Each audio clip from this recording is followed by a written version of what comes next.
my name is Ariane. I'd like to welcome you to my channel. I talk about opinions on books and hopefully I can give you a few good recommendations. Before I get started, I'd just like to ask you please like and subscribe. I would really appreciate it. Alright, so today I am going to be doing my September wrap-up.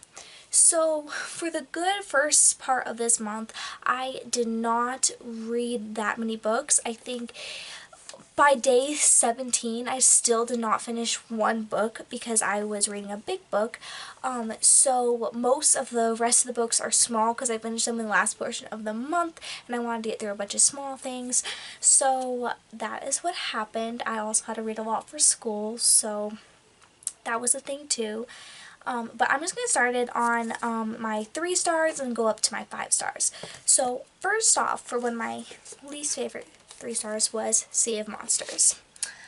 I decided to DNF the Percy Jackson series after finishing this. I do not think by any means it was bad. It was not bad at all. I think it's a very good quest story for young kids, and for me, I don't typically gravitate towards middle grade, but there are some middle grade stories that I absolutely love and still enjoy.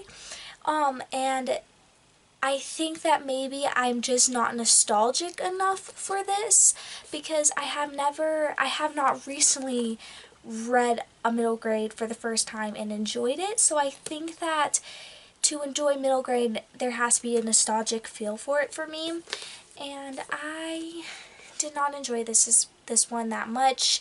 You know, there was the Greek god aspect, which was interesting, but I feel like wasn't anything that I really wanted from that. I feel like it didn't do what I wanted with the myths that it was portrayed.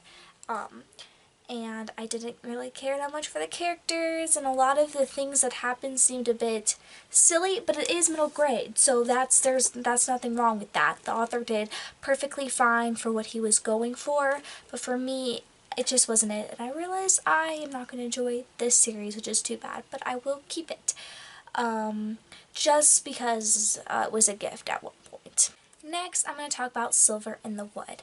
Now, this is one of the really short books that I read, and it was alright, but it was nothing memorable. I think that I enjoyed it because I think there was going to be a gay relationship in it, and I thought it was really kind of set up nice. I really did like that. But it never went there. Well, actually, it kind of did went there, but it didn't really go there. It had a very atmospheric feeling, and I liked that. But I did not really connect with it. I think that I got kind of bored with the plot by the time I was halfway through it, and it was a 100-page book. And I got kind of bored with the plot, and I didn't really care too much about the characters after a while, and then it wasn't what I wanted, really. So this is a duology and I am not going to finish it. I was planning on finishing it if I had time in the month to do it, and I didn't, so I think I'm just going to DNF the series. It's not really worth it to me. Next, I'm going to talk about White Sand, which is a Brandon Sanderson book. I also gave this 3 stars, and I liked it more than I thought I would, but I think that graphic novels just aren't my preferred genre. This one I am planning on continuing on with these series because it is part of the Cosmere, and I love Brandon Sanderson, and I'm excited to see what happens next. But there was like a weird parts in the dialogue for me that just felt off or weird, and it felt like a lot of time was missing, and I didn't really connect with the characters at the end of the story, and I didn't really completely understand everything that happened in the plot. But I am going to continue on with it because it is part of the Cosmere, and I think overall it was a good job. I just don't think it was for me. The next book I'm going to talk about is also 3 stars, and it is called Be Not Far From Me. And this one I really, really enjoyed. Like, I thought this was really good. So what happens in this story is this girl sees her boyfriend doing something that is really messed up while they were on a camping trip. I'm not going to say what it is because it might be a spoiler, but it happened in the first chapter, so I don't know. But because she sees this, she runs into the forest and gets lost for a certain amount of days. I don't know if I should say how many, but anyway, she gets lost and she has to survive to get out.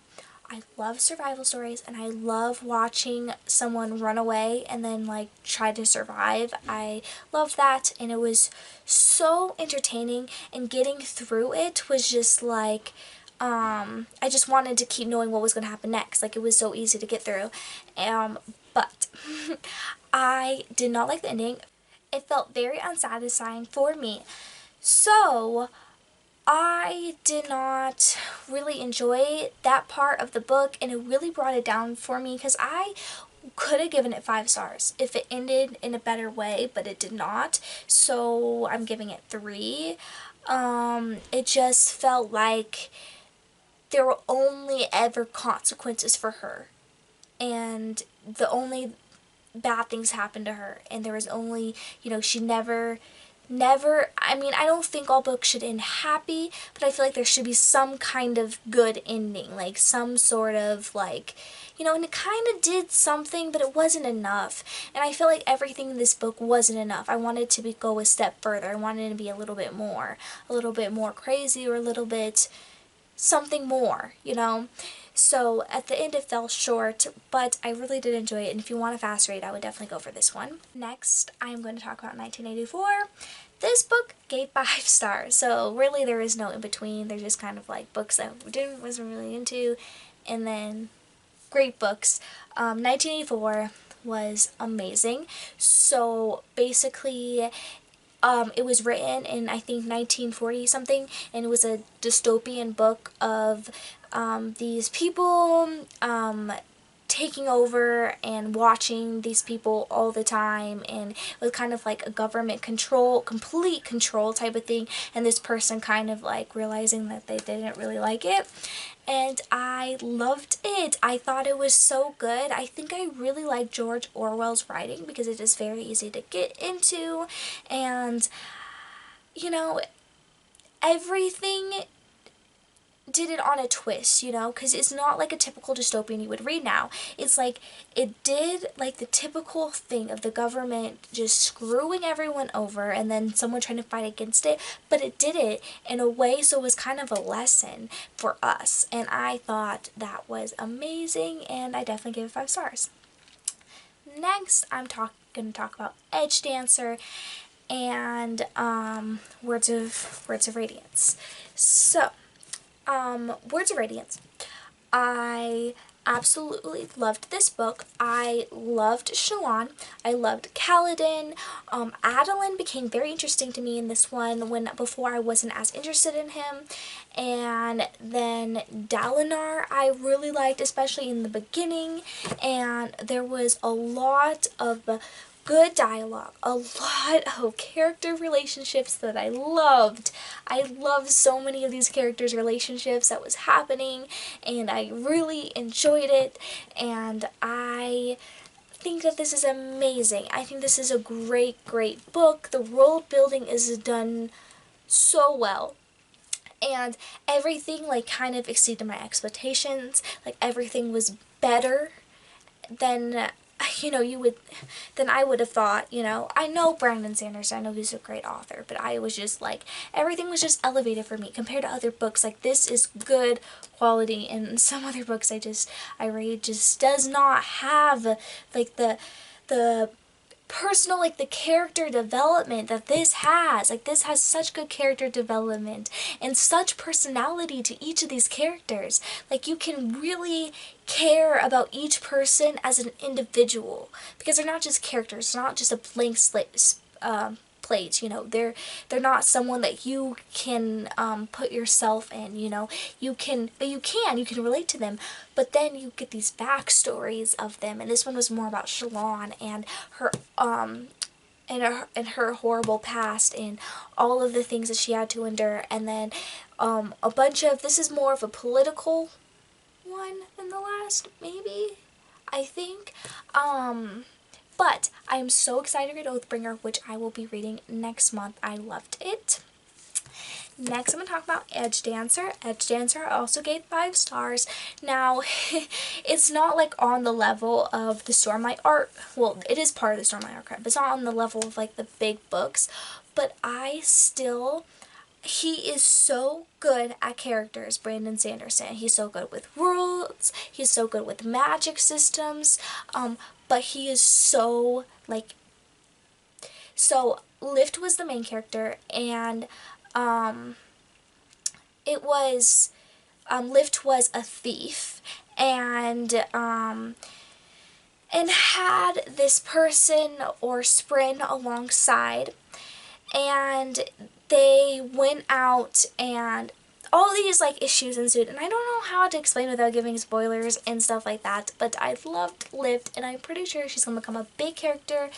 Probably not in these 5 books in the beginning of the archive, but probably in the next 5, I'm hoping. But I loved Lift. Lift was amazing. And I was so pleasantly surprised, because usually novellas are kind of like middle ground. They're like, like it was alright, but it wasn't like the main story, you know, it was a break. But this one was good, and the extra world building that was done in here, and the characters and everything was so excellently done. And Brandon Sanderson is talented at what he does. So, yeah, that is my thoughts on the books I read in September. So, I think I had overall a pretty good reading month. At the beginning, I felt like I was not going to really get anything done reading-wise, but I ended up doing something. I think next month it'll be a bit better. I already did my TBR last week, so if you want to see that, it is on my channel. My TBR for October. I'm excited to get into spooky books and celebrate this spooky month and do more scary videos, and I'm excited for that. And I am loving the books I'm reading, and I am trying my hardest to read only books that are worth it for me. So I'm really trying to DNF more, because I don't like it when most of the books on my wrap-ups are 3 stars, and this time, you know, it kind of was. Half of them I think were 3 stars, and I don't like that. So I'm really trying to fix that and read only good books, and the moment I don't like something, I'm going to try to DNF it. I don't know if any of you guys have the same issue of finishing books that you don't enjoy, which I think is pointless if you're doing it for fun. Anyway, the point is, thank you guys so much for watching this video. Please like and subscribe. I post every single Thursday, and I will see you next time. Bye.